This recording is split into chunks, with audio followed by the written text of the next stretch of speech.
How long, O Lord? Have you ever asked that question? How long, O Lord, have you ever been there? You know what it's like to ask that question. You asking some version of it now, even. And we are all too familiar with the waiting that this life in this world deals us. With another round of resumes to send out, or another round of chemo, another negative on another pregnancy test, another underwhelming first date, another specialist, another gray winter day, another shift at the same old job, or another afternoon staring at the four walls of a prison cell, just waiting for the night to come. How can this be it? There's a guy named Charles Spurgeon, and here's what one of his books he said.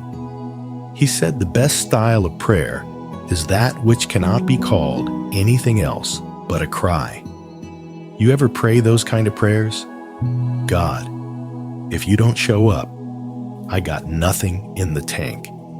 And I don't know if you've ever been there, where you've spoken those kinds of honest and sincere words to the Lord. I don't think I'm going to make it without you. But God's not afraid to hear those words from his children. David was a man after his own heart, and he laid it out. He laid it out to the Lord exactly the way he felt.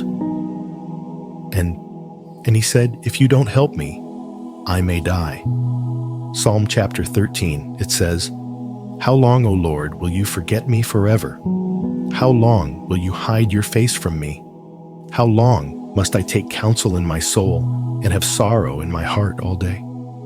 How long shall my enemy be exalted over me? Consider and answer me. Light up my eyes, lest I sleep the sleep of death.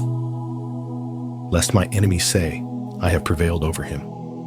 Lest my foes rejoice because I am shaken. But I have trusted in your steadfast love. My heart shall rejoice in your salvation. I will sing to the Lord because he has dealt bountifully with me. But you'll notice that it begins with the voice of desperation. David begins this psalm by saying, how long, O Lord? He says, how long, O Lord? Will you forget me forever? David feels forgotten by the Lord. How long is this going to keep? Now here's a question we always have to ask ourselves. Was David forgotten by the Lord? No, he was not forgotten by the Lord. This is the way I feel. He isn't necessarily saying, this is the situation.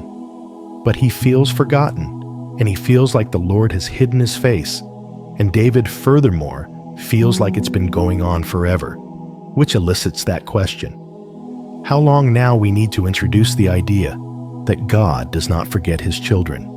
God cannot forget his children. He said so. Let me show you Isaiah chapter 49. He says, can a mother forget the baby at her breast and have no compassion on the child she has born? And then he goes on to say, though she may forget, in other words, in some extreme and extraordinary circumstances, although she may forget, yet he says, I will not forget you. I was speaking about preachers. Another preacher said to me who was in a hard spot, he said, I know that God put me here. I just wonder if he remembers where he put me. God knows where you are. The very hairs of your head are numbered.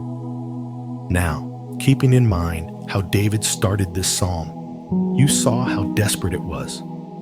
How long, O Lord, will you forget me forever? Check out these last couple of verses. But I have trusted. Notice that's past tense. As David begins to speak now, here toward the end of this very short psalm, he says, but I have trusted in your steadfast love, and it's kind of as if David is saying, I've trusted you in the past, and there's no reason for me to stop trusting you now. I've trusted in your steadfast love. So what's his conclusion? My heart shall rejoice in your salvation. Look at this turnaround. My heart will rejoice. But if my eyes are on the Lord, there's always reason to rejoice.